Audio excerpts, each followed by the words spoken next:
Fine. सो अक्षित, कौन से chapter में डाउट्स हैं?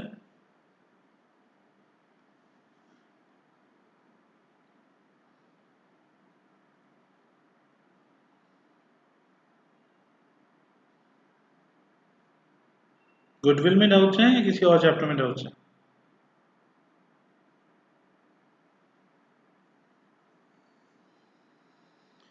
Question number 5th and question number 6। हाँ, एक बार सबके डाउट्स ले लेते हैं। पहले अक्षित से स्टार्ट करते हैं। Question number 5th and question number 6 of TS Grewal. Purv, Purvi. Okay, तो गाइस क्वेश्चन नंबर 5 पे आते हैं। पूर्व एंड पूर्वी। क्वेश्चन नंबर 5 आप लोग अपनी अपनी बुक्स में निकाल सकते हो। Question number 5। Fine. Purv and Purvi in a firm sharing profit and losses. अभी मैं उनको ए एंड बी ले रहा हूँ पूर्व एंड पूर्वी की जगह। A and B sharing profit and losses in the ratio of 2:1। They decide to take Parv. Parv को हम अभी सी पार्टनर मानते हैं, तो they decided to take C partner for 1/4 share. ठीक है। हाँ, मैं आज उनकी पीडीएफ भी सेंड कर दूंगा। जो मैंने लास्ट क्लास में करा था ना, मैं उसकी जैसे निखिल सर सेंड करते हैं उसी तरीके से मैं पीडीएफ भी सेंड कर दूँ, सारे नोट्स की कर दूँ। तो सीक ने 1/4 शेयर के लिए एंट्री करा। For this goodwill is to be valued at 4 times the average annual profit of 4 or 5 years, whichever is higher. अभिनव, हमारा गुडविल चैप्टर की सेकंड क्लास है, तो हम अभी वो वाला चैप्टर कर रहे हैं। ठीक है, जो प्रीवियस क्लासेस आपकी मिस हो गई हैं वो आप रिकॉर्डेड वीडियोस में देख सकते हो। कोई डाउट होगा तो वो हम ले सकते हैं। Okay, so they decided, sorry, for this work goodwill is to be valued the 4 times, तो 4 times the average annual profit। तो अगर मैं गुडविल बोलूं तो गुडविल को हम बोल सकते हैं 4 times, that means 4 multiply by average annual profit, so average profits। अब क्वेश्चन में थोड़ा सा ट्रिक क्या है, उसने बोला है एवरेज प्रॉफिट ऑफ प्रीवियस 4 और 5 years, whichever is higher. तो या तो एवरेज प्रॉफिट 4 years का या एवरेज प्रॉफिट ऑफ 5 years, दोनों में से जो भी हाई है उसके बेसिस पे हमारा एवरेज प्रॉफिट निकलेगा। 4 साल के जो प्रॉफिट दिए हुए हैं वो दिए हुए हैं, 2014 का प्रॉफिट है 14,000, 15 का प्रॉफिट है 15,500, 16 का प्रॉफिट है 10,000, 17 का प्रॉफिट है 16,000 एंड 18 का प्रॉफिट है 15,000। तो हमको 5 साल के प्रॉफिट दिए हैं। अब उसने बोला कि जी या तो 4 साल या 5 साल, इन दोनों में से जिसका भी एवरेज ज्यादा है उसके बेसिस पे गुडविल निकाल दो। इसमें सबसे बड़ी क्या गलती करते हैं, बाकी तो क्वेश्चन सबको समझ में आ जाएगा। जो 4 साल है ना, आप ये लास्ट 4 years की जगह स्टार्टिंग 4 years ले लेते हो। अब आपने स्टार्टिंग 4 years लिए, तो अगर मैं 18 के लास्ट में या 19 की स्टार्टिंग में कुछ कैलकुलेट कर रहा हूँ तो मैं लास्ट 4 years लूंगा ना। ये थोड़ी है कि जो भी 4 साल ले रखे होंगे वो उसके स्टार्टिंग ले लूंगा। सो हमारा अगर हम 5 years का एवरेज निकालते हैं तो that comes to be 16, 15, 31, 41, 55, 55 and 70,500। 70,500 divide by 5। तो अगर मैं 5 years का निकालूं, that is 70,500 divided by 5, that comes to be, इसकी हम बात करें तो that comes to be 2 4100। Average profit जो अगर मैं 5 सालों की बात करता हूं तो हमारा निकला 24,100। अगर मैं 4 सालों की बात करता हूं तो हमारा निकलता है अ, ये मैंने कुछ गलत निकाला है गाइस, ये 14,100 आना चाहिए, 14,100। ठीक है। सो अगर मैं 4 सालों की बात करता हूं तो हमारा आता है 31, 41, 41 एंड 15, आपका हो गया 56 500। ये 4 साल का निकाल रहे हैं तो डिवाइड बाय 4, ये हमारा आया 14,125।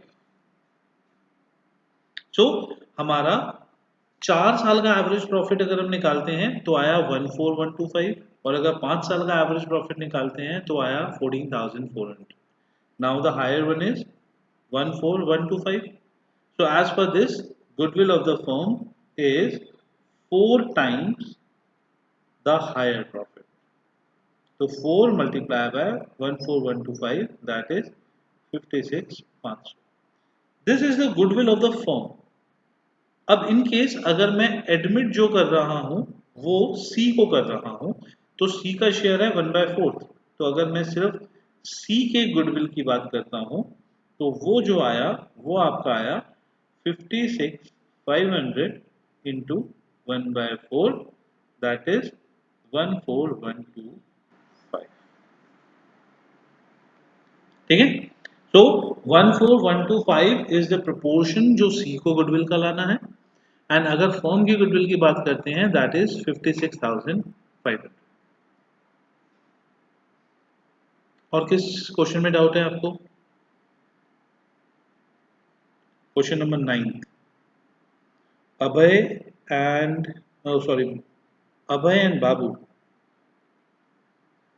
अभय बाबू एंड चारू, ये वाला question, profit and losses equally.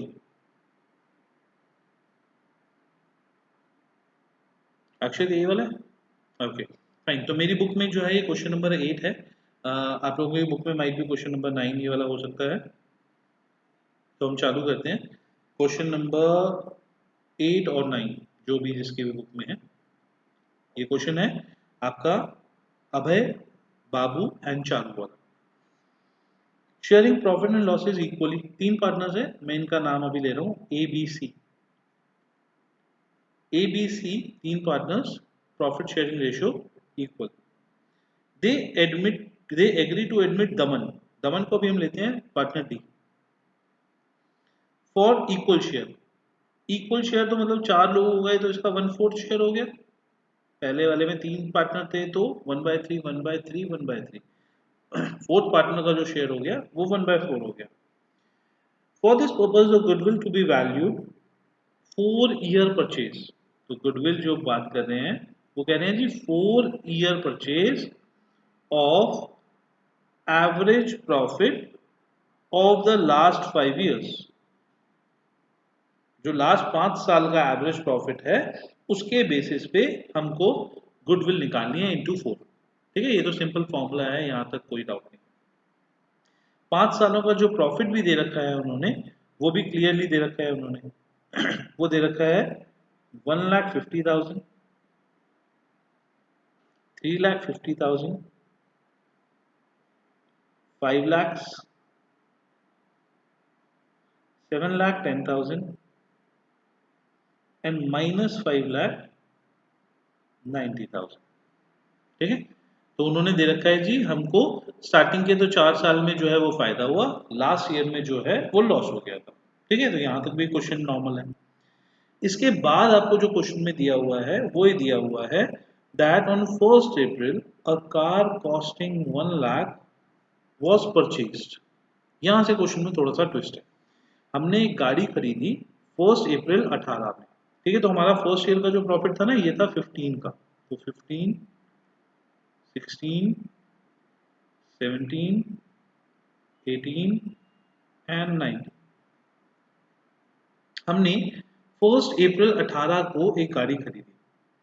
जो 1 अप्रैल हमने 18 में गाड़ी खरीदी वो लास्ट ईयर को इम्पैक्ट करेगी बस, बाकी ईयर्स को कुछ इम्पैक्ट नहीं करेगी। तो हमने 1 अप्रैल 18 को एक गाड़ी खरीदी 1 लाख रुपए की, was debited to travelling expense account. हमने गलती से ये गाड़ी जो है ये एसेट की जगह एक्सपेंस अकाउंट में डाल दी।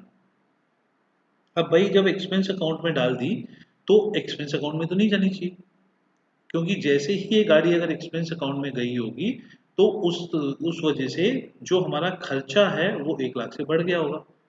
तो जो लास्ट ईयर में हमारा प्रॉफिट आया या लॉस आया ये हमारा इस वजह से आया क्योंकि इसके अंदर से हमने 1 लाख की चीज एक्स्ट्रा माइनस कर दी। ठीक है, तो नॉर्मल प्रॉफिट निकालने के लिए हम करेक्ट करेंगे।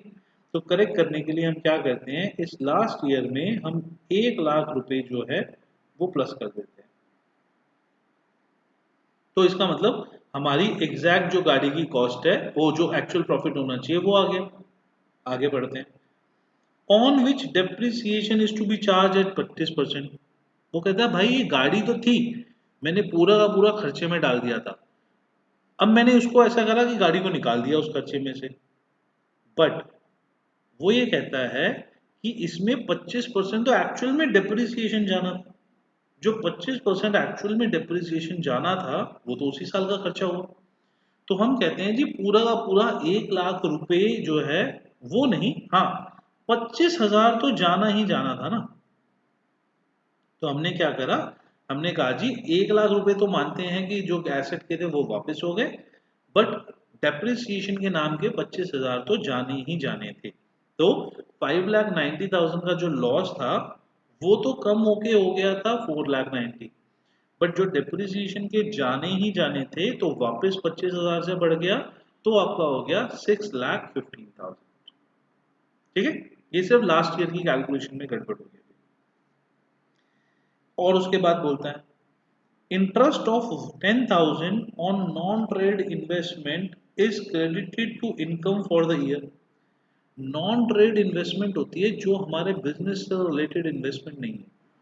अगर हमारे बिजनेस से रिलेटेड इन्वेस्टमेंट नहीं है तो उसके ऊपर कमाई होने वाली कमाई भी हमारी डे टू डे कमाई तो होगी नहीं, वो तो हमारी एबनॉर्मल कमाई होगी।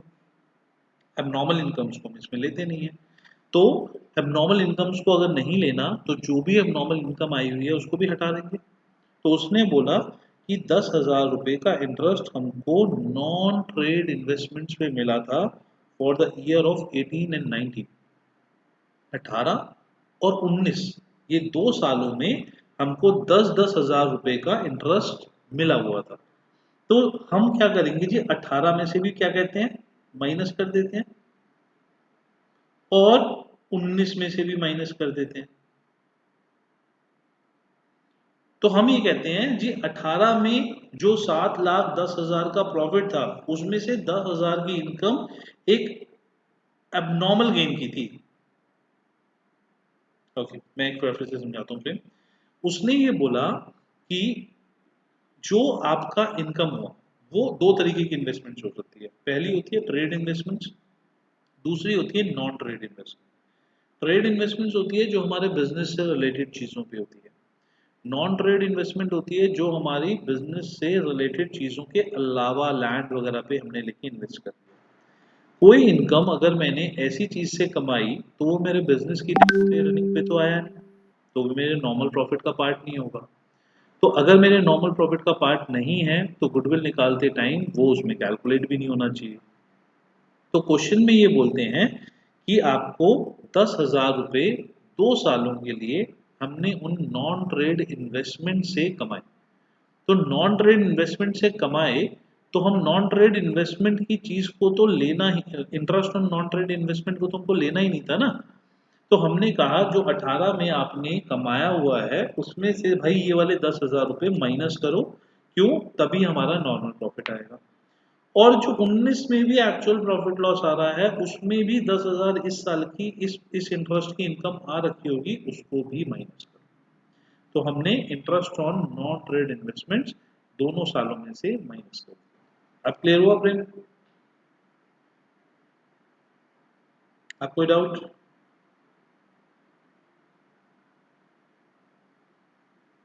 प्रेम, is it clear?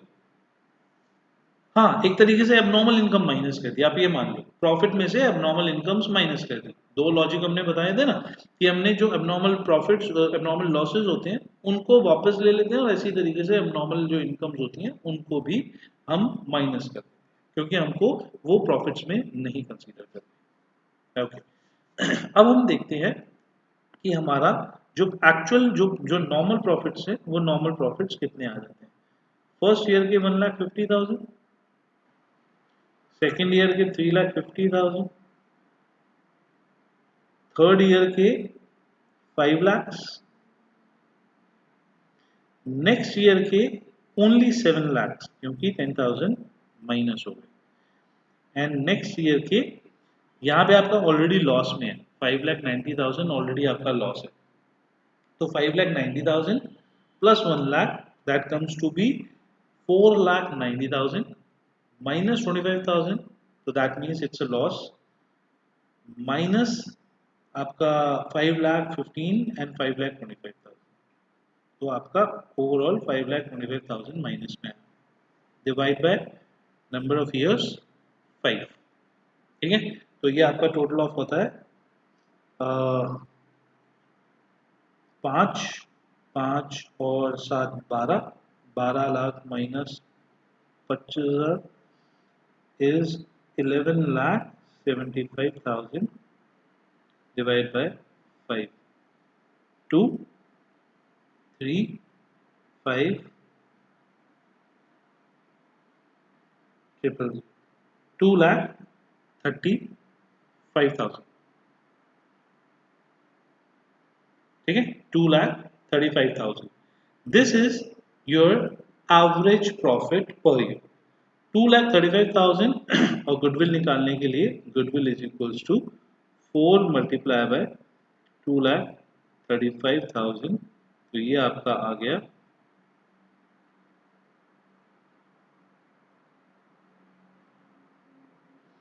9,40,000।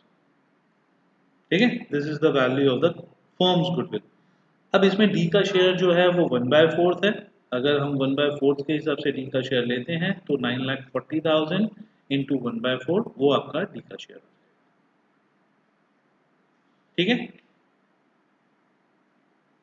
Question number 12 and 13। Okay, 12 and 13 भी क्वेश्चन करते हैं। यहाँ तक कहीं समझ में आ रहा है ना, इन वाले क्वेश्चन में तो कुछ नहीं आया ना।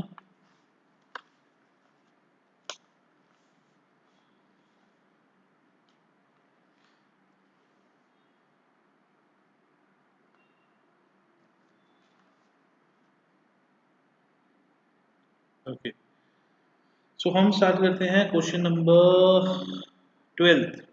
क्वेश्चन नंबर 12 कौन सा वाला है आपके बुक्स में? सुमित वाला या गीता मीत वाला? सुमित वाला। ठीक है, तो मेरी बुक्स में वो क्वेश्चन नंबर 11 है, तो it can be called as question number 11 या क्वेश्चन नंबर 12। ठीक है, तो अभी हम सुमित वाला क्वेश्चन कर रहे हैं।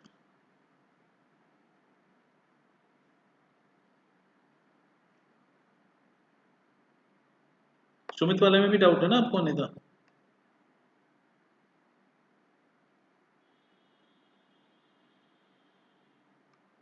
अच्छा, सुमित वाले में आपको डाउट नहीं है, आपको गीत एंड मीत वाले में डाउट है, तो ऐसा करते हैं, गीत एंड मीत वाला आपकी बुक में जो है वो 12th है, मेरी बुक में भी जो है वो 12th है, तो दैट केस ये गीत वाला क्वेश्चन। 12th में तो किसी को डाउट नहीं है ना, जो एक्चुअली सुमित वाला क्वेश्चन था, सुमित वाले क्वेश्चन में तो किसी को डाउट नहीं है ना, गीत वाले क्वेश्चन में अनीता को डाउट है, तो गीत वाला क्वेश्चन करते हैं। फाइन, गीत वाले क्वेश्चन के अंदर इन्होंने बोल रखा है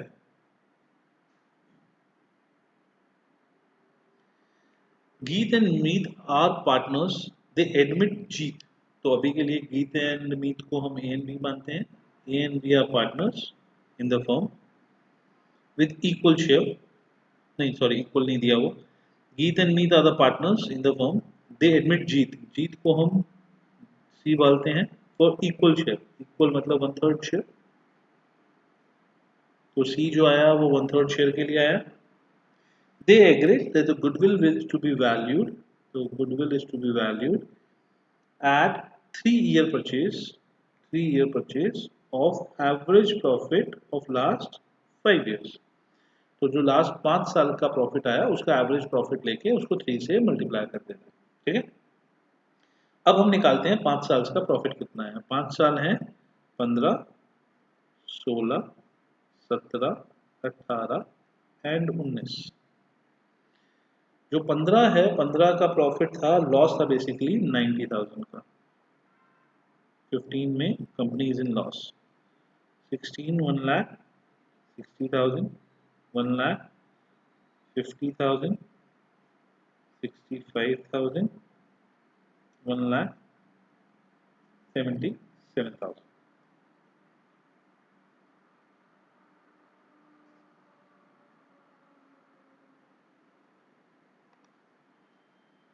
अनिता ये वाला क्वेश्चन है ना जो हम चाहते हैं, इसी में डाउट है ना.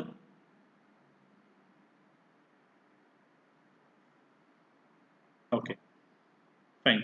सो हमारा ए एंड बी का कभी कुछ अपना दे नहीं रखा तो हम इसको अभी इक्वल लेते हैं. They are equal partners 1:1. C admitted for 1/3 shares. Goodwill is to be valued 3-year purchase of average profit of last 5 years. Last 5 सालों का हमको प्रॉफिट दे रखा है. अब नीचे जो आपको वो दे रखी है एडजस्टमेंट्स दे रखी हैं that are first the firm has profit of 50,000 from sale of machinery sold in the year 2011. The profit was credited to profit and loss account.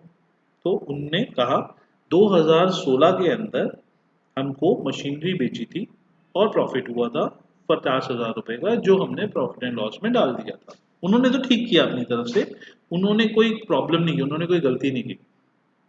But normal profit calculate करते टाइम पे हमको 50 जो sale of profit sale of profit on sale of asset है वो नहीं लेना होता.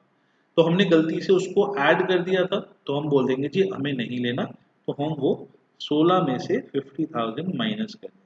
क्यों? क्योंकि वो प्रॉफिट तो था बट नॉर्मल प्रॉफिट नहीं. तो एक तरीके से आप बोल सकते हो अब नॉर्मल गेन्स को हमने माइनस कर दिया. ठीक है.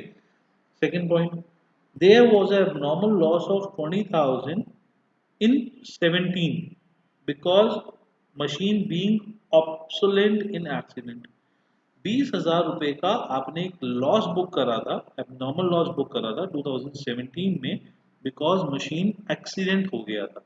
ये भी आपका नॉर्मल प्रॉफिट्स का पार्ट या लॉसेस का पार्ट नहीं है बट एक्चुअली हमने ठीक किया. वो होना था उस साल में, वो पीएनएल में जाना था.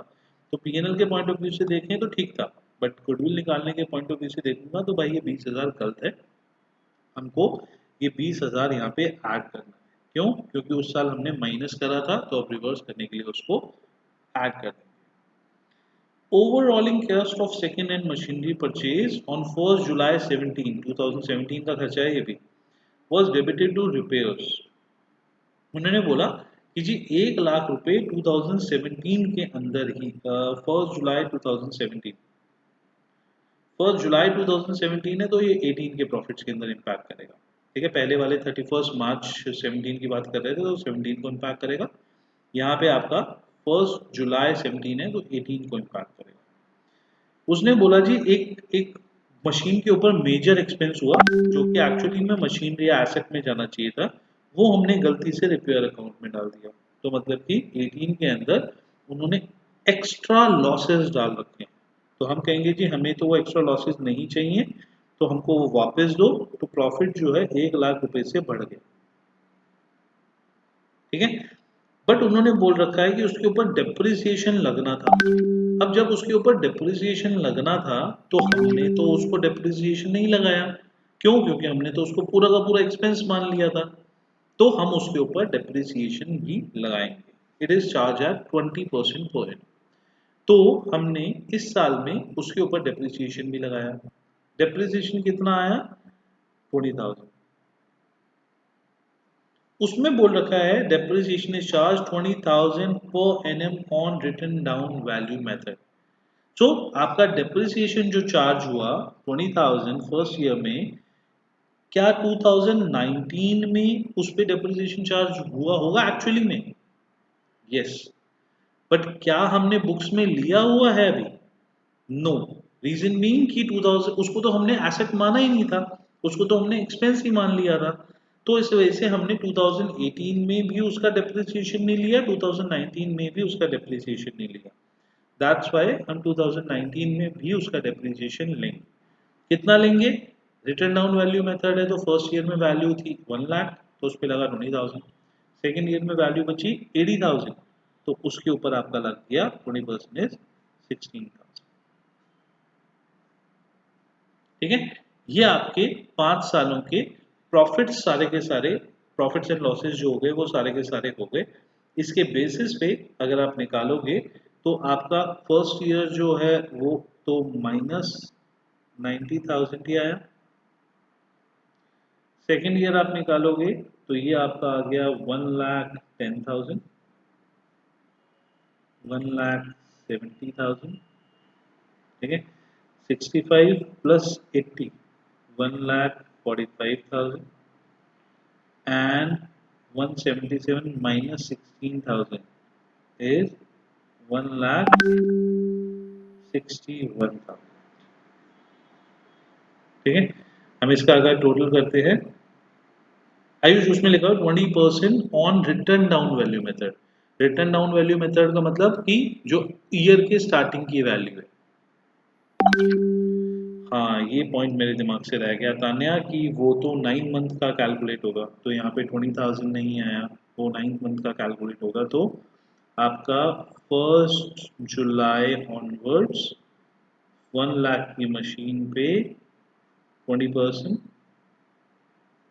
दैट इज 20,000, इस पे 9 मंथ्स का, 9 मंथ्स का हमने लगाया, दैट इज 15,000। ठीक है, यहाँ 20,000 नहीं आएगा, यहाँ पे 15,000 आएगा।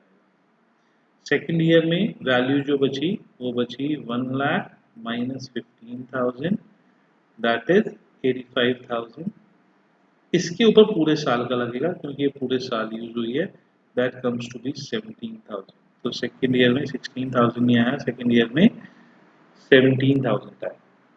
तो आपका यहाँ पे जो वैल्यू आई वो वैल्यू आपकी आ गई 85,000 प्लस होगा तो 1,50,000, और यहाँ पे 17,000 माइनस होगा तो 1,60,000।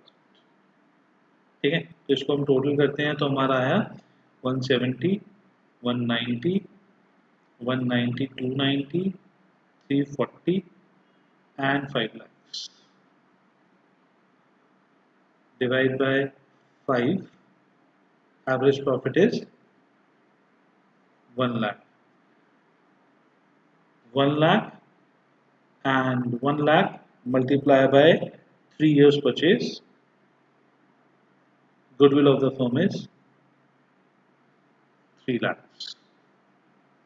तो इसमें आपको फर्म की गुडविल निकालनी है तो 3 लाख, इंडिविजुअल पर्सन का शेयर निकालना है तो that is your 3 lakhs into 1/3। ठीक है, तो गाइज ये वाला क्लियर हुआ कि ये 15,000 आपका आना था। अब एक छोटा सा पॉइंट अगर माइंड से स्किप हो गया आपका कि वो 9 मंथ्स का नहीं है, तो वो छोटी से पॉइंट्स ने पूरी गलती कर दी। ठीक है, बट लॉजिक इज कि अगर वो एसेट में कंसीडर करना है तो उसको एसेट कंसीडर करके एक्चुअल उस साल का जितना डेप्रिसिएशन होगा वो हमने माइनस कर दिया। क्लियर सबको? Okay fine. सो हमारा ये क्वेश्चन होता है। इसके अलावा कोई और क्वेश्चन में डाउट बचा?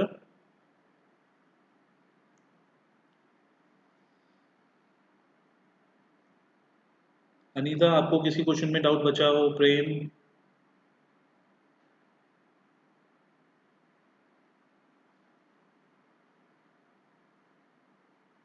फाइन, ठीक है। ओके गाइस, तो हमारा नेक्स्ट मेथड जो है, नेक्स्ट मेथड इज अवर, जो हमारा गुडविल निकालने का सेकंड मेथड है। सेकंड मेथड गुडविल निकालने का हमारा है super profit method.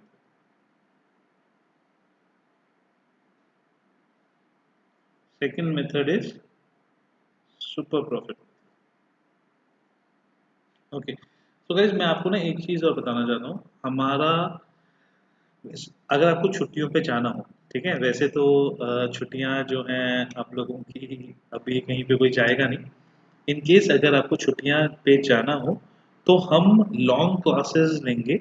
Long classes होंगी हमारी 25 से लेके 5 जून के बीच में, ठीक है। अगर सेंटर ओपन हो गया तो सेंटर पे होंगी, सेंटर ओपन नहीं हुआ तो हमारा ऑनलाइन क्लासेस होंगी, ठीक है। बट 25 से 5 जून के बीच में हमारा टाइमिंग्स थोड़ा सा आगे पीछे होंगे, ठीक है। लॉन्ग क्लासेस होंगी 3 to 4 आवर्स।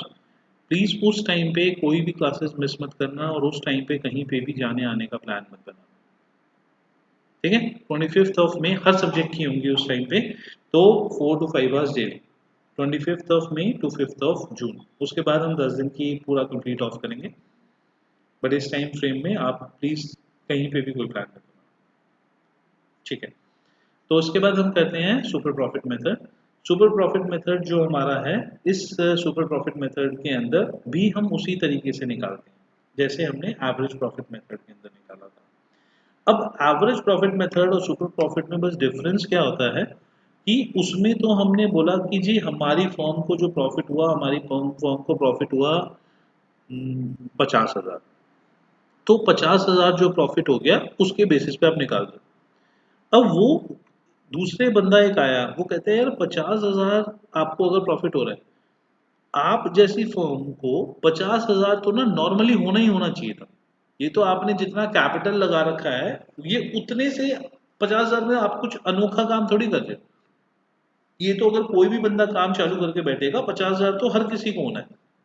तो वो कहता है कि जी आप 50,000 से जितना ज्यादा प्रॉफिट कमा रहे हो ना, वो आपकी गुडविल है। कल को मैं अगर नॉर्मली भी एक दुकान खोल के बैठ जाऊं तो 50,000 तो मैं भी कमा लूंगा। बट आप एक्स्ट्रा कितना कमा रहे हो, ठीक है। आज की डेट में मान लो हम जो है ट्यूशन पढ़ा रहे हैं, हमारे पास ट्यूशन में ऑलमोस्ट 20-30 बच्चे पर बैच है।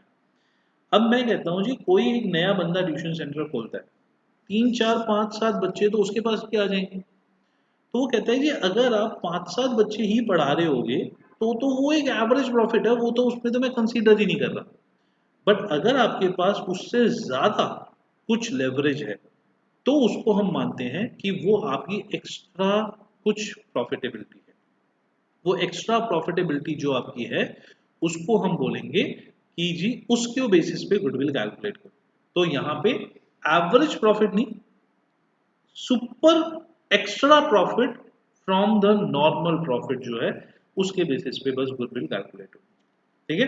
तो we have to find out कि ये फर्म कितनी एफिशिएंसी से काम कर रही है, कितना एक्स्ट्रा काम कर रही है जो कि इसी की तरीके की और फर्म्स नहीं कर पा रही, उसकी वजह से इसको गुडविल मिलेगा। सो हम इसमें बोलते हैं कि गुडविल जो होता है that is your number of year purchase, same वही कि हम कितने टाइम्स देना चाहते हैं, multiply by super profit. Super profit is, you can say that कि जितना उस लाइन की, उस टाइप की इंडस्ट्रीज कमा सकती हैं उनसे कितना ज्यादा ये फर्म कमा रही है। इसका फॉर्मूला हो गया average profit minus normal profit. Average profit जितना आप कमा रहे हो और नॉर्मल प्रॉफिट जितना बाकी और इस इंडस्ट्री में कमाया जा रहा है। तो एवरेज प्रॉफिट का तो फॉर्मूला वही हो गया, total profit of previous years upon number of years जितने का आपने प्रॉफिट लिया है। तो अगर आपने 4 सालों का प्रॉफिट ऊपर लिया है तो डिवाइड बाय 4, 3 ईयर्स का प्रॉफिट लिया है तो डिवाइड बाय 3। तो मतलब कि एक फर्म नॉर्मली कितना कमा रही है।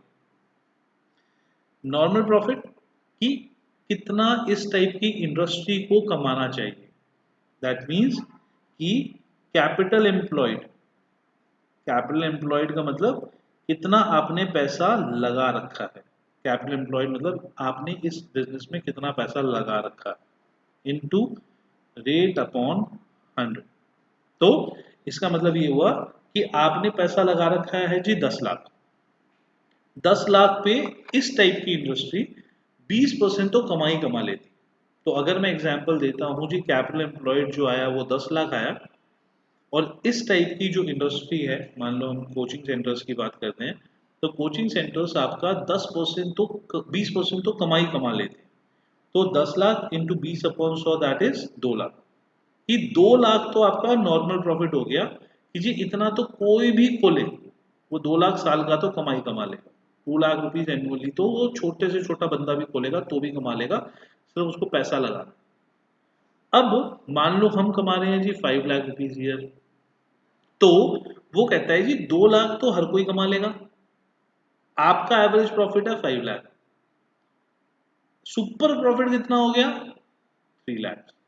तो कहता है जी 5 लाख पे नहीं कैलकुलेट करूंगा, आप जितना एक्स्ट्रा कमा रहे हो, आप जितना एबनॉर्मल कमा रहे हो, उस बेसिस पे हम कैलकुलेट करेंगे कि आपकी गुडविल कितनी बननी चाहिए। इसमें भी एवरेज प्रॉफिट में एबनॉर्मल प्रॉफिट्स एंड लॉसेस नहीं लेंगे, एवरेज प्रॉफिट वैसे ही निकलेगा जैसे कि आपका पहले निकला हुआ। ठीक है, उसमें कोई भी आपका डिफरेंस नहीं आएगा। क्लियर? अब इसमें बात करते हैं, यहां तक क्लियर है गाइस? यहां तक में कोई डाउट किसी को भी? ओके, तो आई थिंक बाकी सब टर्म्स तो आपको समझ में आ गई। एक न्यू टर्म आपके सामने आई है, कैपिटल एम्प्लॉयड। अगर इसको हम सिंपल लैंग्वेज में बोले तो amount invested into the business, कितना पैसा आपका बिजनेस के अंदर ओनर ने लगाया हुआ है। ठीक है, इसके दो फॉर्मूलेज आपके बनते हैं कैपिटल एम्प्लॉयड के। ईशान, एसपी अगर आप ध्यान से सुन रहे होगे तो एसपी का मतलब होता है super profit.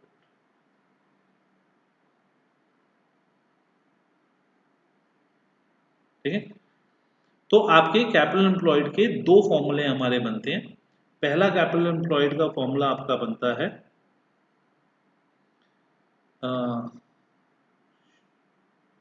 Shares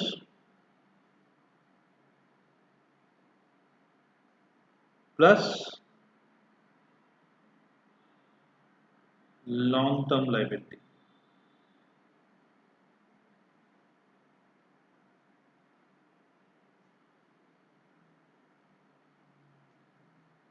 owner's fund plus long term liability, इसको आप कैपिटल एम्प्लॉयड बोल सकते हो। एंड दूसरा फॉर्मूला जो बनता है that is total assets minus current liability.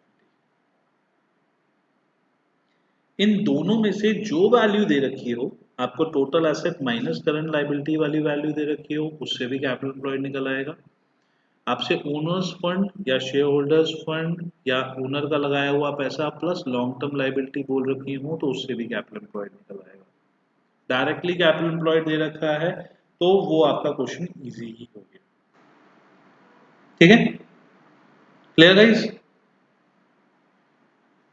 किसी को कोई डाउट इसके अंदर कि कैपिटल एम्प्लॉयड कैसे निकलता है? ओके, सो हम इसके अब कुछ क्वेश्चंस करते हैं। लाइक क्वेश्चन नंबर हम लेते हैं 21, सुपर प्रॉफिट मेथड का फर्स्ट क्वेश्चन। ठीक है, तो it's super profit method first question. Question number मेरी बुक में 21, आपकी बुक में सुपर प्रॉफिट मेथड का फर्स्ट क्वेश्चन होगा, जिसमें average profit earned by the firm 80,000 लिखा होगा। Average profit earned by the firm is 80,000, 80,000 का एवरेज प्रॉफिट है जो फर्म। निशा, सेकंड वाला फॉर्मूला है total assets minus current liability. आपको यहाँ पे टोटल एसेट्स जो भी दिए हुए हैं उसमें से करंट लाइबिलिटी को माइनस कर दोगे तो भी आपका कैपिटल एम्प्लॉयड आएगा। या आपका शेयर होल्डर फंड या शेयर्स दे रखे होंगे या ओनर्स फंड दे रखा होगा, जो भी शेयर्स के थ्रू या ओनर के थ्रू पैसा लगा हुआ है प्लस लॉन्ग टर्म लाइबिलिटी जो है, इन दोनों को ऐड कर दोगे तो भी कैपिटल एम्प्लॉयड आ जाएगा। दोनों में से जो भी चीज क्वेश्चन में दे रखी होगी उसको हम कंसीडर कर लेंगे दूसरे वाले को छोड़ देंगे। दोनों में से एक फॉर्मूला कोई भी अप्लाई करना है। ठीक है निश्चय?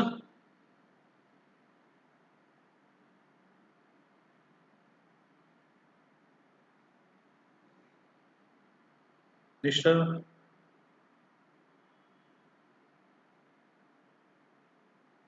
Okay fine. So question number 21 मेरी बुक्स में है, मैं आपको क्वेश्चन लिख भी रहा हूँ साथ के साथ।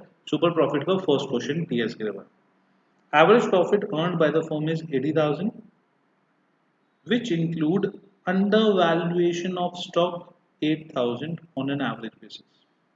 उन्होंने बोला कि जी आपको एवरेज प्रॉफिट जो है वो कितना है, 80,000 का है, जिसमें आपका स्टॉक अंडर वैल्यू है 8,000 रुपीज से। हर साल आपका जो है 8,000 से स्टॉक अंडर वैल्यू भी इसमें आप हर साल लिखते आए हो, कोई प्रॉब्लम नहीं। अभी इसको एक बार रखते हैं साइड में। Capital invested in the business is 8 lakh. तो capital invested in the business is capital employed. तो कैपिटल एम्प्लॉयड कितना हो गया बिजनेस के अंदर, 8 lakh. Normal rate of return, normal rate of return का मतलब कि जितना इस इंडस्ट्री पे रिटर्न मिल जाता है, दैट इज 8%। तो capital employed into rate upon 100, this is normal profit. ये आपका नॉर्मल प्रॉफिट आ गया। ये कितना आया, 64,000। सो आपका कैपिटल एम्प्लॉयड 8 लाख था। जो भी बंदा 8 लाख लगाएगा उस पे नॉर्मल रेट ऑफ रिटर्न इस इंडस्ट्री पे जो है वो 8% मिल जाएगा, दैट इज 64,000 हो गया। अब आपका नॉर्मल प्रॉफिट आ गया, एवरेज प्रॉफिट आ गया। सुपर प्रॉफिट का जो फॉर्मूला होता है that is average profit minus normal profit, and goodwill का जो फॉर्मूला होता है number of year purchase. Question में बोल रखा है ईशान 8 लाख है, 8 lakh is capital employed. Okay so goodwill का जो फॉर्मूला बोल रखा है, वो जो बोल रखा है goodwill of the firm is based on 7 times super profit. तो 7 टाइम्स सुपर प्रॉफिट मतलब 7 इंटू सुपर प्रॉफिट। ठीक है, अब आपका 7 टाइम्स सुपर प्रॉफिट में हमारा कितना आया, super profit is average profit minus normal profit. ठीक है, अब एक चीज इसमें और गाइस, जो एवरेज प्रॉफिट है उसमें बोल रखा है अगर नॉर्मल क्वेश्चन होता ना तो हम करते हैं इसके अंदर 80,000 minus 64,000, that is 16,000 multiply by 7। But आपका यहाँ पे एवरेज प्रॉफिट के साथ में एक छोटी सी लाइन गिवन है, दैट इज कि हर साल स्टॉक अंडर वैल्यू है। अगर स्टॉक अंडर वैल्यू नहीं होता तो क्या होता, स्टॉक अगर अंडर वैल्यू नहीं होता तो हमारा क्या होता, स्टॉक अगर अंडर वैल्यू नहीं होता तो हमारा हर साल जो एवरेज प्रॉफिट है वो 80,000 में प्लस 8,000 हो जाता। 80,000 प्लस 8,000 इज 88,000। तो जो एवरेज प्रॉफिट है वो हम कितना कमा रहे हैं। ओके तान्या, इसमें हम बोल रहे हैं कि देखो क्वेश्चन में पढ़ा हुआ है ना, क्वेश्चन में लिखा हुआ है average profit earned by the firm is 80,000 which include overvaluation undervaluation of stock by 8,000। कि उसने कहा कि आपका 80,000 का तो नॉर्मल प्रॉफिट है, एवरेज प्रॉफिट है, बट उसमें हर साल आपका स्टॉक जो है वो 8,000 से अंडर वैल्यू हो रहा है।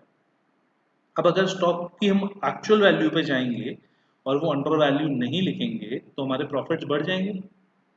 हमारे प्रॉफिट्स अगर जो है बढ़ जाते हैं तो हमारा एवरेज प्रॉफिट जो है वो 80,000 प्लस 8,000 इज 88,000 हो जाएगा।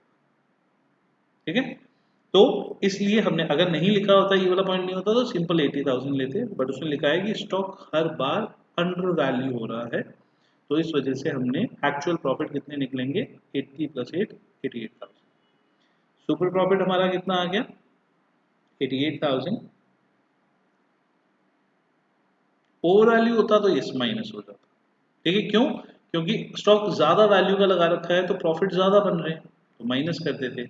यहाँ पे स्टॉक कम वैल्यू का लगा रखा है okay, question is average profit 80,000 दिया हुआ है, कैपिटल एम्प्लॉयड 8 लाख दिया हुआ है, ठीक है। आपका जो ये है रेट ऑफ इंटरेस्ट वो 8% दिया हुआ है अभी ना, और बाकी का एक 8,000 दिया हुआ है, that your stock is undervalued by 8,000। तो 88,000 minus 64,000, that comes to be 24,000, ठीक है। तो goodwill is 7 multiply by 24,000, that is 1,68,000। ये आपका फॉर्म का गुडविल आया। उन्होंने कहा जी आप जो है नॉर्मल प्रॉफिट 64,000 तो हर कोई कमा लेगा, कोई भी बंदा जो 8 लाख रुपए लगाएगा उसको एक्सपर्टीज की जरूरत नहीं है, 64,000 तो वो भी कमा लेगा। आपने एक्स्ट्रा कमाया हुआ है 88,000 के हिसाब से, तो आपने एक्स्ट्रा कितना कमाया, 24,000। तो उसने कहा जी 24,000 पे हम 7 टाइम्स के हिसाब से बात करते हैं, तो हमारा 1,68,000 बनता है, ठीक है। इसमें नंबर ऑफ ईयर, इसमें देखो बात वही पड़ती है, वहां पे हम एवरेज प्रॉफिट में नंबर ऑफ ईयर परचेज हम कम लेते हैं, यहाँ पे सुपर प्रॉफिट में हम नंबर ऑफ ईयर परचेज ज्यादा ले लेते हैं। अल्टीमेटली इफेक्ट जो होगा वो थोड़ा बहुत फर्क पड़ता है गुडविल की वैल्यू में, अल्टीमेटली इफेक्ट जो है सेम आता है, बट कभी भी गुडविल की वैल्यू एवरेज प्रॉफिट और सुपर प्रॉफिट से सेम नहीं आती, अलग अलग आएगी।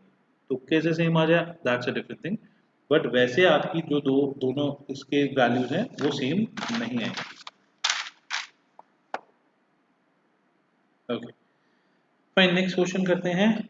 Question number 24। Question number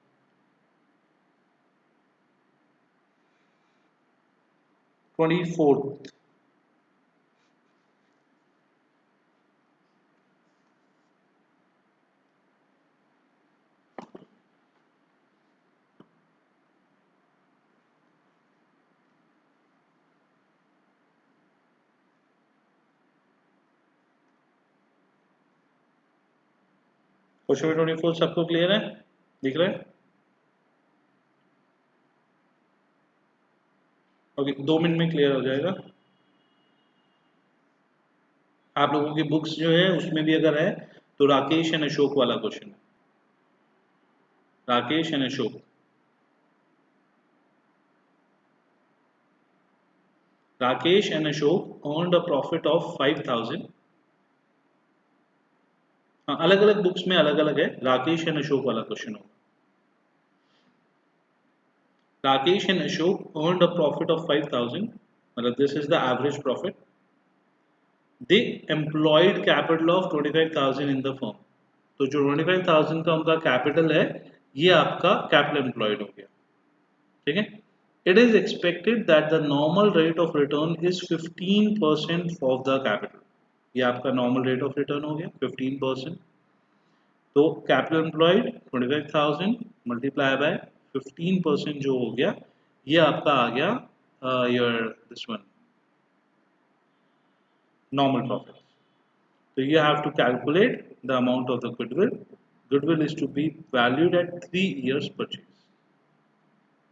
simple निकाल के जल्दी निकाल के आंसर बताओ, सबका आ गया क्या? Question number 24। यस 375।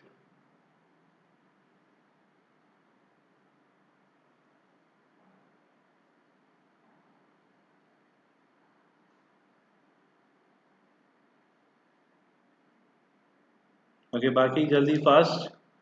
इसका हो गया क्वेश्चन नंबर 25 एंड 26 जो हमारी बुक में, ये वाला भी स्टार्ट करो। 25 है average net profit expected in the future by X Y Z, and 26 a partnership firm on net profit. अपने अपनी बुक्स में से भी जो ये क्वेश्चन है स्टार्ट करो। 24 किसी को डाउट है 24 में तो बताओ।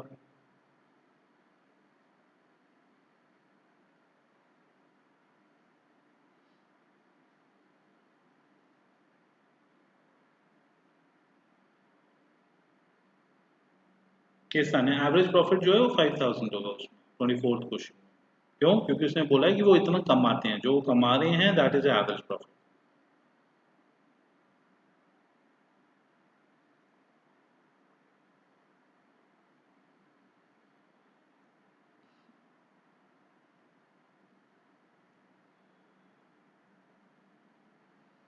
गाइस सबका हो गया 24th? किसी को डाउट 24th क्वेश्चन में? ईशान 24th में डाउट आ रहा है? 24th क्वेश्चन में तो सिंपली आपका कैपिटल एम्प्लॉयड जो है दैट इज 25,000, तो 25,000 multiply by 15%, average profit is 3750। Sorry, normal profit is 37 नहीं, एवरेज प्रॉफिट तो 5,000 है, normal profit is 3750। Average profit जो वो कमाते हैं, नॉर्मल प्रॉफिट जो एक्चुअली में कैपिटल एम्प्लॉयड के थ्रू उस वो फर्म कमा सकती है। ठीक है, इन दोनों का जो डिफरेंस होता है that is super profit. Super profit is average profit minus normal profit, तो 5,000 minus 3750 is your super profit, multiply by number of year purchase, तो 1250 multiply by 3 years number purchase, तो multiply by 3 is 3750। yes, next question number 25th and question number 26th also.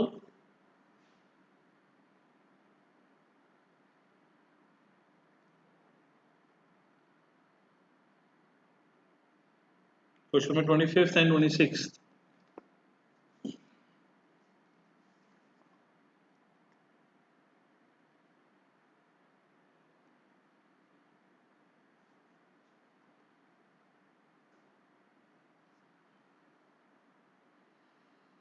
Question number 25th वाला है average net profit by XYZ and 26th है अ partnership firm earn net profit during the last 3 years। अब clear हो गई होगी प्रेम? वो ना actually उसको फोकस लेने में ना कई बार पेज जब हम ऊपर नीचे करते हैं फोकस लेने में 1-2 मिनट्स का टाइम लगता है।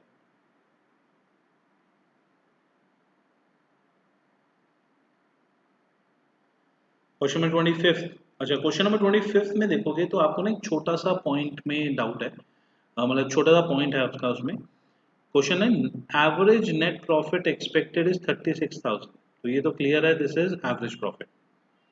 Average capital employed is 2 lakhs, ये भी क्लियर है, this is capital employed. Normal rate of return for capital employed is 10%, ये भी क्लियर है कि आपका 10% का रेट है, तो कैपिटल एम्प्लॉयड 2 लाख है, 2 लाख पे 10% मतलब 20,000 रुपए एक नॉर्मल बिजनेस भी उसमें कमा सकता है। Remuneration of the partners is estimated to be 6,000 per annum. अब ये पॉइंट का हम क्या करें? वो कहते हैं कि सर जो आपका बिजनेस जो प्रॉफिट कमा रहा है ना, वो बिजनेस का जो प्रॉफिट है वो प्रॉफिट सैलरी देने के बाद जो आपका प्रॉफिट बचा वो वाला है, तो आपका जो नेट प्रॉफिट आया वो कितना आया 36,000।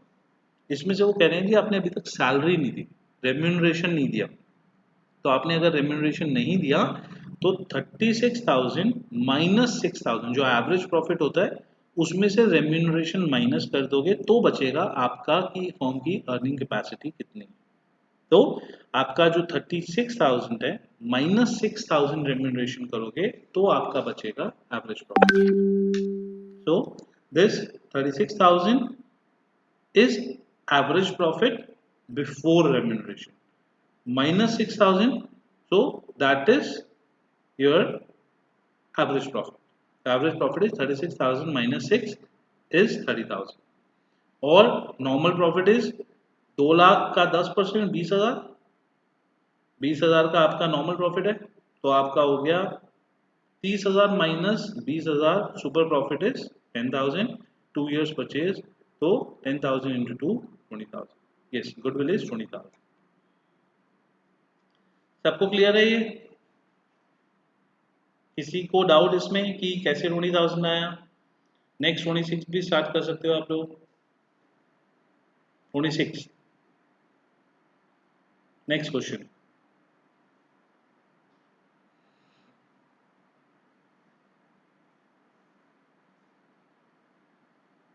आयुष शो हो गया तो उसके आगे आप चालू करो।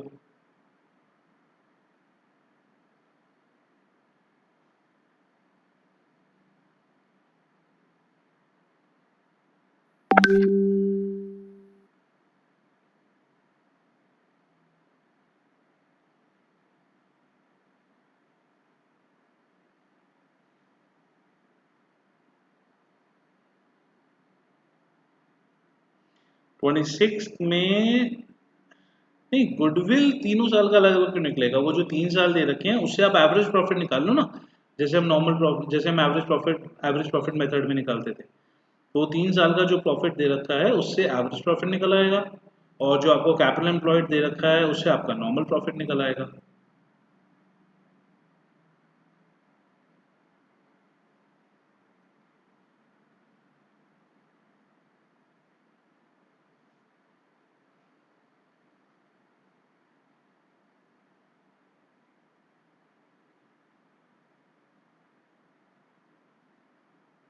ओके, ओके गाइस, सो हमारा यहाँ पे है दिस वन, जो तीनों साल का प्रॉफिट है वो है 17,000 प्लस 20,000 प्लस 23,000। सो इन तीनों को अगर हम प्लस करते हैं तो ये आपका आता है 23 plus 17 40 plus 20 60, 60 divide by 3, average profit is 20,000। ठीक है, एवरेज प्रॉफिट इज 20,000, 3 से डिवाइड करा। हमारा नॉर्मल प्रॉफिट आएगा कैपिटल एम्प्लॉयड 80,000, उस पर 15%, 12,000। तो नॉर्मल प्रॉफिट इज 12,000 और average profit is 20,000। Super profit in दोनों का डिफरेंस, तो super profit is 20,000 minus 12,000 is 8,000। मतलब एक कंपनी जो है वो 8,000 रुपये एक्स्ट्रा कमा पा रही है जितना नॉर्मल फर्म्स मार्केट में कमानी चाहिए। और हमको लास्ट में दे रखा है calculate goodwill on 2 years purchase of average super profit. तो 12,000 इंटू दो, ओ सॉरी 8,000 इंटू दो, 16,000 is the value of goodwill. ठीक है, क्वाइट इजी क्वेश्चंस, इसमें कोई बहुत ज्यादा आपका डिफिकल्टी वाले क्वेश्चंस नहीं है ये वाले सुपर प्रॉफिट मेथड के।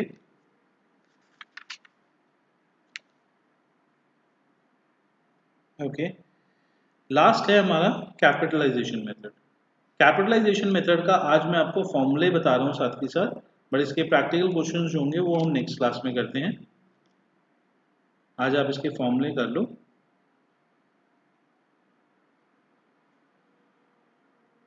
Capitalisation method,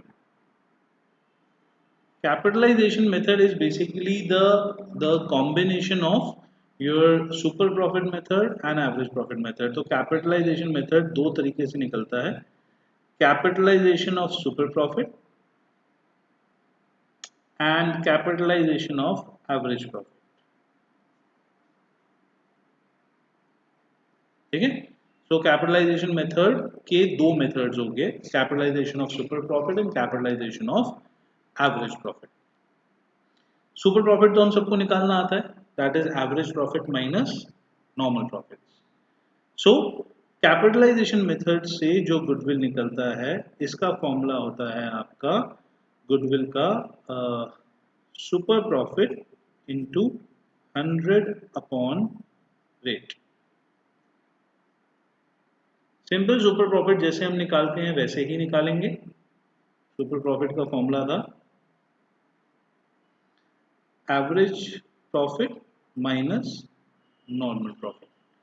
So super profit is average profit minus normal profit, and capitalization method के हिसाब से super profit into 100 upon rate।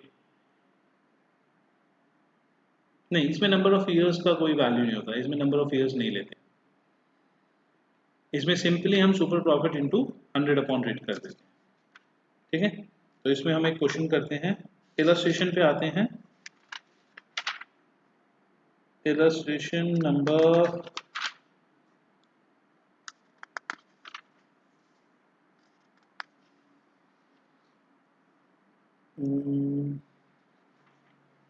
Illustration number 23 मेरी बुक में है। ठीक है, मैं आपको साथ के साथ लिखवा रहा हूँ। Illustration number 23, average profit of the firm is 1,50,000। ठीक है, illustration number 23 as per my books, average profit of the firm is 1,50,000। total assets of the firm is 14 lakh। total assets of the firm वो 14 lakh. And outsiders and outside liability को अभी हम बोल देते हैं current liabilities, वो 4 lakhs and rate of return is 10%। ठीक है, दिस इज द क्वेश्चन। अब हम कैपिटल एम्प्लॉयड जो है वो बोल सकते हैं capital employed is total asset minus current liabilities, that is 14 lakh minus 4 lakh, that comes to be 10 lakh. So your normal profit is equals to capital employed into rate upon 100 is 1 lakhs. तो एक जो business है वो normally आपका earn कर सकता है 1 lakh. Average profit हमारा जो उस टाइप का बिजनेस वो बिजनेस कमा के दे रहा है, वो कमा के दे रहा है 1,50,000। Super profit is average profit minus normal profit, 1,50,000 minus 1 lakh, that is 50,000। And goodwill का फॉर्मूला अभी हमने पढ़ा, गुडविल का फॉर्मूला अभी हमने पढ़ा, super profit into 100 upon rate, that is 50,000 into 100 upon 10 is equals to 5 lakh.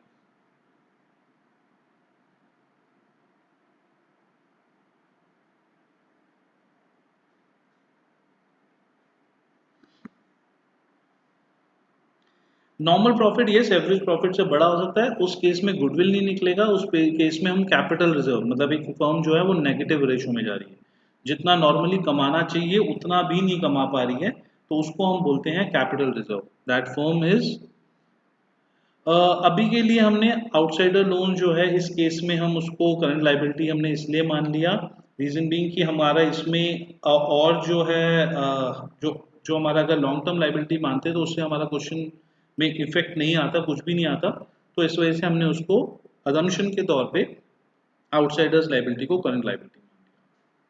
ठीक है, अदरवाइज वो टोटल लाइबिलिटी होती है। फाइन, बट फॉर्मूले में इसमें इसमें बहुत ज़्यादा टेक्निकलिटी में नहीं गए हम, तो इसलिए हमने मान। ठीक है, क्लियर गाइस, ये वाला हमने सुपर प्रॉफिट निकाला, super profit is 50,000 and super profit के बाद में हमने इनटू रेट 100 अपॉन रेट कर दिया और 5 लाख आ गया। किसी को कोई डाउट इसके अंदर, इस वाले मेथड के अंदर?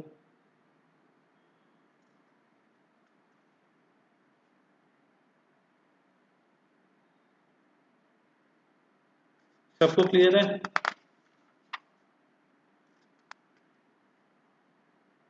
Okay fine. अब इसी में ही हमारा जो है सेकंड मेथड आता है हमारा average profit method, capitalization of average profit method. इस वाले मेथड के अंदर भी हम सेम उसी तरीके से ही करते हैं। Capitalization of average profit method के अंदर हम गुडविल बोलेंगे, goodwill is equals to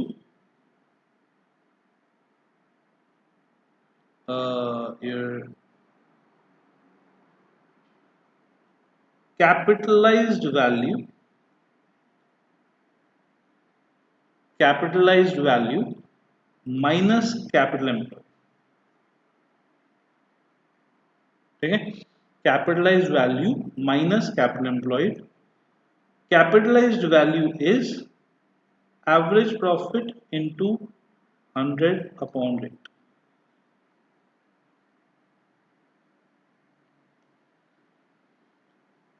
fine, capitalized value is equals to average profit into 100 upon rate, and your capitalized value minus capital employed is equals to goodwill। Clear?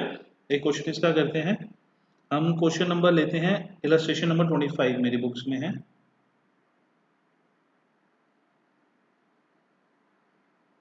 Illustration number 25।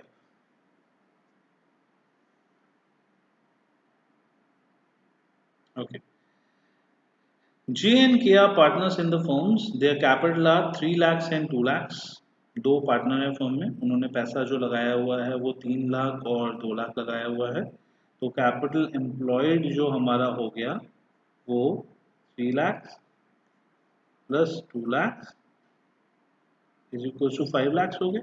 Simple. Capital employed in the question is 5 lakhs. Okay. During the year, firm earn a profit of 1,50,000. Firm को कितने का profit हुआ? 1,50,000 का। तो ये हमारा average profit हो गया। Average profit is 1,50,000। Assume that the normal rate of return is 20%. तो हमारा नॉर्मल रेट ऑफ रिटर्न कितना है? वो 20% है। ठीक है, तो normal rate of return is 20%। तो उस केस के अंदर हमने कैपिटलाइज्ड वैल्यू जिसको हम बोल रहे हैं, capitalised value that is average profit into 100 upon rate, that is 1,50,000 into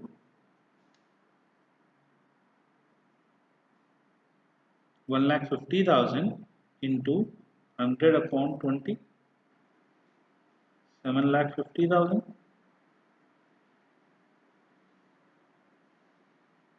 clear?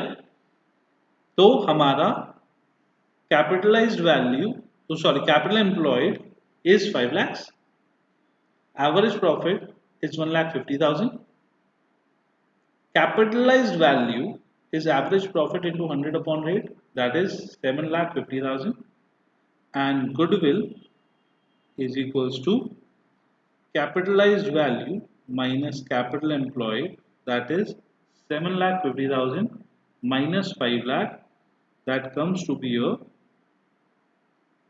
2,50,000.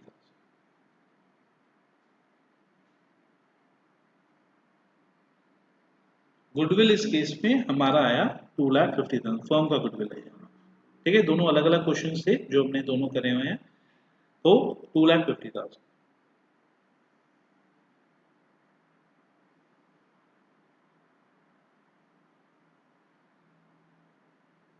Guys किसी को भी कोई भी डाउट इसके अंदर?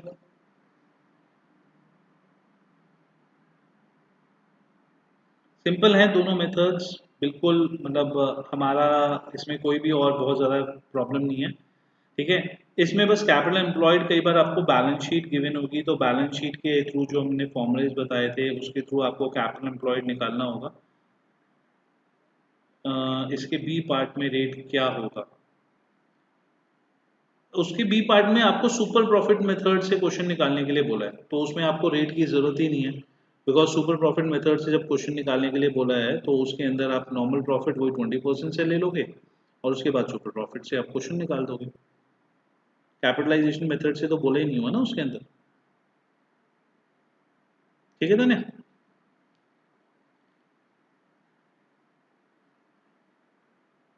क्लियर था ना? प्रीवियस चैप्टर में गारंटी ऑफ प्रॉफिट वाला टॉपिक क्यों नहीं किया?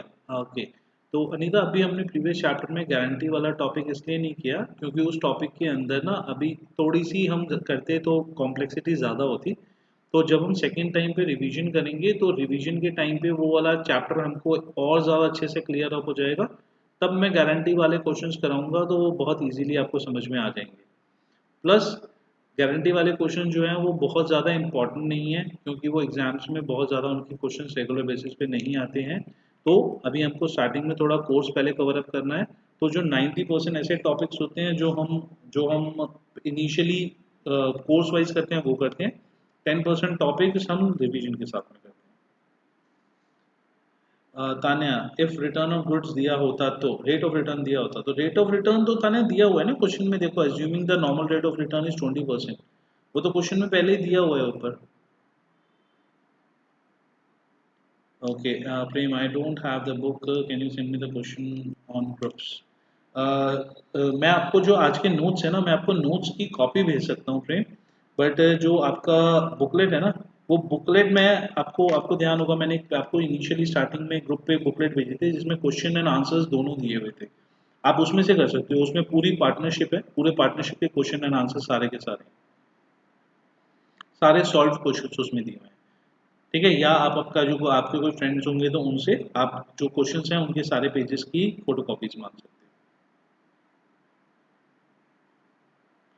प्रीवियस क्वेश्चन में आपने सुपर प्रॉफिट इनटू 100/10 किया था प्रीवियस क्वेश्चन। हाँ, क्वेश्चन नंबर अगर मैं 23 की बात करूं जिसमें हमने 100/10 किया था, ये वाला क्वेश्चन, तो इसमें तो 10% दिया हुआ था ना रेट, तो इसलिए मैंने 10% करा था।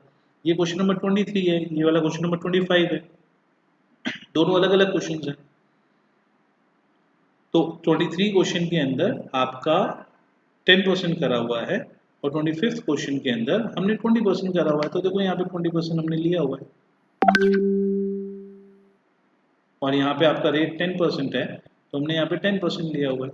This is 10% and this is 20%। यहाँ पे आपको गुडविल निकालने के लिए यहाँ पे भी 10 लिया हुआ है हमने, यहाँ पे सुपर प्रॉफिट निकालने के लिए 10 लिया था।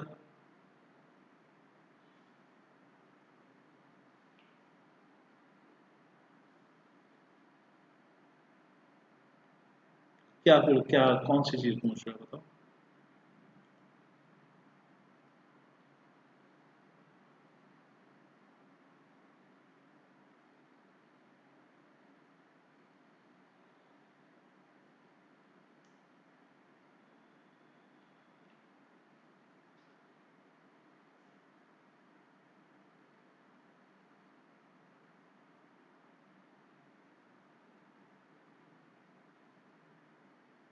मैंने क्या पूछ रहे हो आप?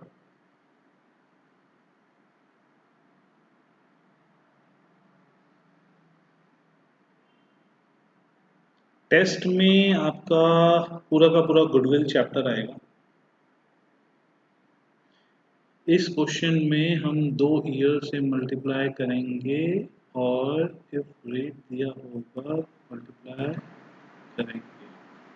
ओके, तने ये ना आपका देखो कैपिटलाइजेशन मेथड है।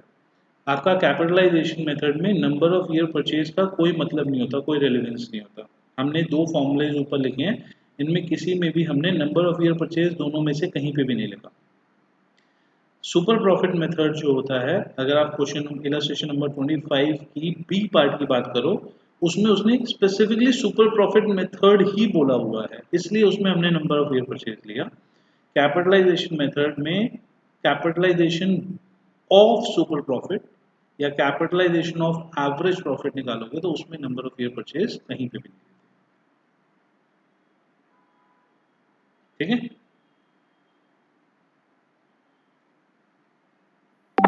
ओके। सो प्रेम, हमारा जो टेस्ट होगा इस संडे वो आपका गुडविल पूरे चैप्टर का होगा एंड अगर हो पाया तो मैं इसमें फंडामेंटल भी ऐड ऑन कर दूंगा, बट गुडविल तो एटलीस्ट है ही है। ठीक है, तो गुडविल प्लस फंडामेंटल की आप प्रैक्टिस करके रखना, फ्राइडे को आई मेक इट क्लियर कि भाई किस किस चीज़ का टेस्ट हो। ठीक है, ओके। सो गाइज, ये चैप्टर हमारा क्लियर होता है, कंप्लीट होता है। इसको आई टेल यू। ठीक है, तो ये चैप्टर हमारा क्लियर होता है, कंप्लीट होता है, तो इसके अंदर अब आप घर पे सारे इलस्ट्रेशन सारे क्वेश्चन कर सकते हो। Next class onwards please class में कोई एब्सेंट मत होना, हम एडमिशन चालू करेंगे। एडमिशन चैप्टर बहुत इंपॉर्टेंट चैप्टर है, बहुत इंपॉर्टेंट। उसके बेसिस पे अगले 3 चैप्टर्स उसी के बेसिस पे हैं हमारे सारे के सारे। तो दैट्स व्हाई बहुत बहुत इंपॉर्टेंट चैप्टर है एडमिशन। ठीक है, इसके सारे क्वेश्चंस और इलस्ट्रेशंस आप प्लीज कंप्लीट करके रखना है, टेस्ट कोई मिस नहीं करेगा, सारे बच्चे टेस्ट देंगे। ठीक है, ठीक है गाइस, तो अगली क्लास ऑनवर्ड्स मेरे को कोई भी क्लास में मिस नहीं चाहिए। फाइन, चलो ठीक है, तो आज के लिए गाइस यहाँ तक करते हैं and then will meet you in the next class. Okay, bye for now, thank you.